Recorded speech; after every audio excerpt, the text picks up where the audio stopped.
Hi friends, எல்லோரும் எப்படி இருக்கீங்க? நல்லா இருக்கீங்களா? Welcome to my channel cooking Tamil. இன்றைக்கி நம்ம சேனலில் ஒரு காம்போ ரெசிபி தான் பார்க்க போகிறோம். Lunch combo recipe.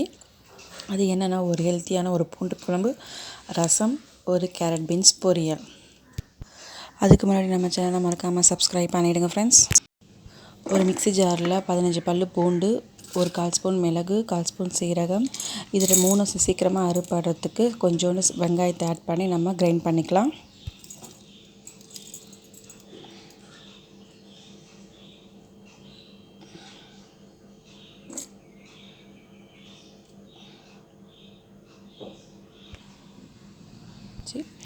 கிரைண்ட் ஆகிடுச்சு. இப்போ நம்ம அடுப்பில் ஒரு சின்ன கடாயை வச்சுட்டு அதில் 4 டேபிள் ஸ்பூன் கிட்ட நல்லெண்ணெய் ஆட் பண்ணிக்கலாம். நல்லா எண்ணெய் காஞ்சதுக்கப்புறம் கடுகு, சீரகம், வெந்தயம் இது எல்லாத்தையும் ஆட் பண்ணிவிட்டு பொரிஞ்சதுக்கப்புறம்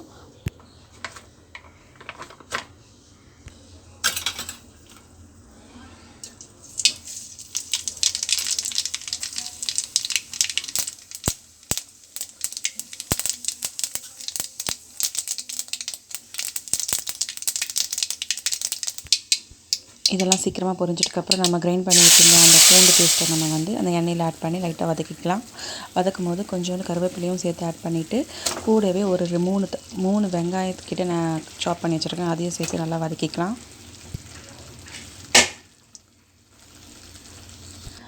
நான் கையில் ஒரு ஃபோன் வச்சு வீடியோ பண்ணிகிட்ருக்கறதுனால என்னால் சரியாக வதக்க முடியல.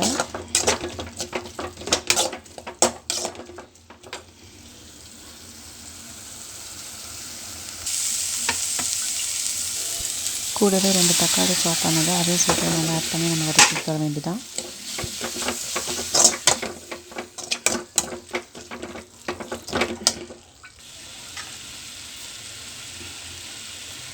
நான் கொஞ்சம் மஞ்சத்தூளும் சால்ட்டும் சேர்த்துக்கிறேன்.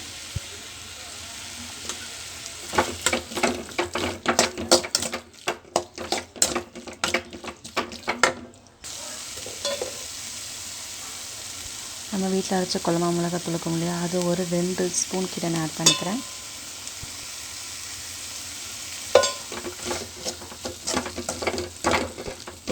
மிளகாத்தூளோட பச்சை வாசனை போயிட்டுக்கப்புறம் நம்ம புளி தண்ணி ஆட் பண்ண போகிறோம். புளி தண்ணி ரொம்ப ஆட் பண்ணணும்னு அவசியம் இல்லை, கொஞ்சமாக ஆட் பண்ணால் போதும்.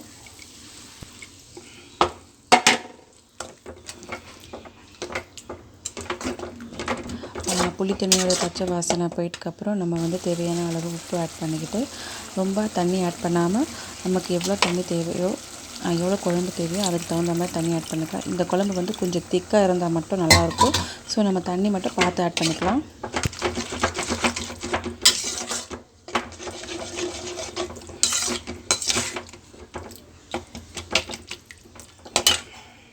நம்ம இன்றைக்கி ஒரு லஞ்ச் காம்போ ரெசிபி தான் பார்க்க போகிறோம். ஸோ நான் குழம்பு இந்த பக்கம் தாளிக்கும் போது அங்கே நமக்கு ரைஸும் வெந்துட்டுருக்கு, அதையும் பார்ப்போம் எப்படி இருக்குன்ட்டு. அந்த பக்கம் நம்மளுக்கு சாதமும் ரெடி ஆகிட்டுருக்கு. அதுக்குள்ளே சாதம் வேகிறதுக்குள்ளே நம்ம ரசம் ரெடி பண்ணிடலாம். அதே மிக்ஸி ஜாரில் 1 ஸ்பூன் மிளகு, 1 ஸ்பூன் சீரகம், ஒரு 3 பல் பூண்டை மட்டும் ஆட் பண்ணிவிட்டு நம்ம மிக்ஸியில் கிரைண்ட் பண்ணிக்கலாம்.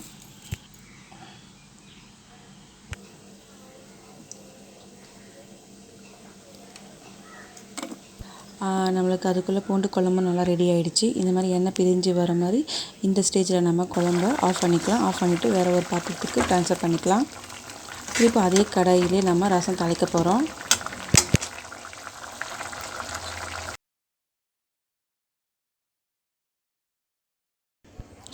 நம்ம திரும்பவும் அதே கடாய் தான் யூஸ் பண்ண போகிறோம். 2 டேபிள் ஸ்பூன் கிட்ட நம்ம குக்கிங் ஆயில் ஆட் பண்ணிவிட்டு கடுகு, காஞ்ச மிளகா, கருவேப்பிலை நல்லா பொரிஞ்சதுக்கப்புறம் ஒரே ஒரு தக்காளி பழம் மட்டும் நான் எடுத்திருக்கேன். ஒரே ஒரு தக்காளி பழத்தை நல்லா கட் பண்ணிவிட்டு அதில் ஆட் பண்ணி வதக்கிட்டு நம்ம மிக்ஸி ஜாரில் கிரைண்ட் பண்ணி வச்சுருந்த மிளகு, சீரகம், பூண்டு இது எல்லாத்தையும் நம்ம ஒன்று போல் வதக்க வேண்டியதுதான்.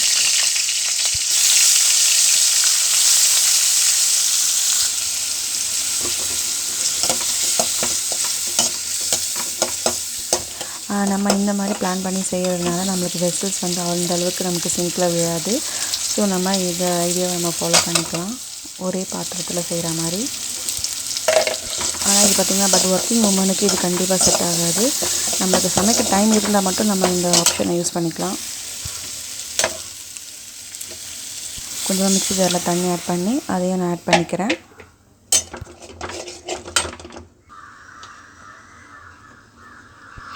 கொஞ்சமாக மஞ்சள்தூள் ஆட் பண்ணிக்கிட்டு கொஞ்சம் சால்ட்டும் ஆட் பண்ணிக்கலாம், தேவையான அளவு சால்ட்டு.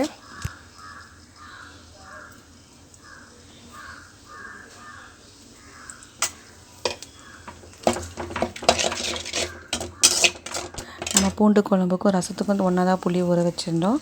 மிச்சம் இருக்கிற புளி தண்ணியை நம்ம வந்து ரசத்துக்கு ஆட் பண்ணிக்கலாம்.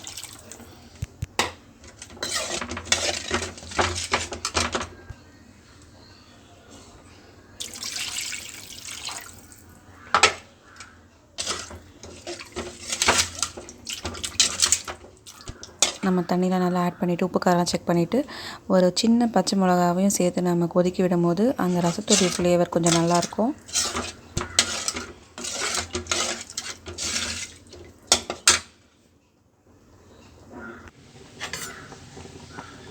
நம்மளுக்கு சாதமும் இந்த பக்கம் ரெடி ஆயிடுச்சு.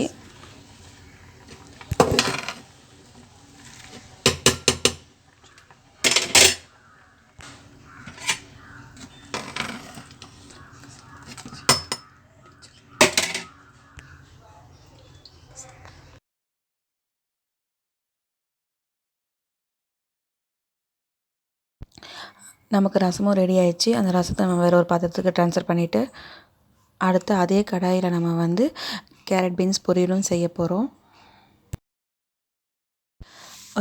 ஒரு டேபிள் ஸ்பூன் கிட்ட நான் வந்து குக்கிங் ஆயில் ஆட் பண்ணிவிட்டு கூடவே கடுகு சீரகம் மட்டும் பொரியலுக்கு கொஞ்சம் அதிகமாக ஆட் பண்ணிங்கன்னா நல்லாயிருக்கும் ஃப்ளேவர். ஒரே ஒரு சின்ன பச்சை மிளகாவை கீறி போட்டிருக்கேன், கருவேப்பிலையும் போட்டிருக்கேன். கேரட் பீன்ஸ் கட் பண்ணி இதை நம்ம ஆட் பண்ணிவிட்டு கொஞ்சம் நல்லா எண்ணெயில் வதக்கிக்க வேண்டியதான்.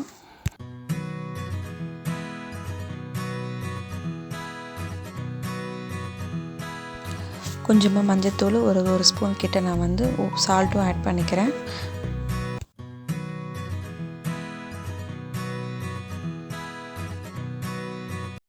கேரட் பீன்ஸ் வேகிறதுக்கு ஒரு 1/4 டம்ளர் அளவுக்கு மட்டும் நான் தண்ணி ஆட் பண்ணிக்கிறேன். ரொம்ப அதிகமான தண்ணி நம்ம சேர்க்க வேண்டாம். நம்ம கடாயை வந்து க்ளோஸ் பண்ணிவிட்டு ஒரு 15 மினிட்ஸ் கழித்து பார்க்கும்போது நம்மளுக்கு கேரட் பீன்ஸ் வெந்து இருக்கும். இந்த ஸ்டேஜில் நம்ம தேங்காவை துருவி போட்டு ஆட் பண்ணிவிட்டு நம்ம ஒரு சின்னதாக ஒரு மிக்சிங் கொடுத்துட்டு நம்ம கேரட் பீன்ஸை நம்ம இறக்கிட்டு வேறு பாத்திரத்துக்கு நம்ம ட்ரான்ஸ்ஃபர் பண்ணிடலாம். அவ்வளோதான் ஃப்ரெண்ட்ஸ், நம்மளுடைய லஞ்ச் காம்போ ரெசிபி ரெடி ஆச்சு. பூண்டு குழம்பு, கேரட் பீன்ஸ் பொரியல், ரசம் சூப்பராக நம்ம சர்வ் பண்ணி சாப்பிட வேண்டியது தான். நம்ம இந்த மாதிரி செய்யும் போது நம்மளுக்கு வெசல்ஸ் அதிகமாக நமக்கு சிங்கில் வராது. ஸோ நம்மளுக்கு ஈஸியாகவும் வேலை முடிஞ்சிடும். நீ இந்த மாதிரி ஒரு வாட்டி ட்ரை பண்ணி பார்த்துட்டு எப்படி இருந்துச்சுன்னு கமெண்ட்ஸில் சொல்லுங்கள் ஃப்ரெண்ட்ஸ். அதுக்கு முன்னாடி நம்ம சேனலை மறக்காமல் சப்ஸ்கிரைப் பண்ணிவிடுங்க, லைக் பண்ணிவிடுங்க, கமெண்ட் பண்ணிவிடுங்க, ஷேர் பண்ணிவிடுங்க. Thank you so much. Bye friends.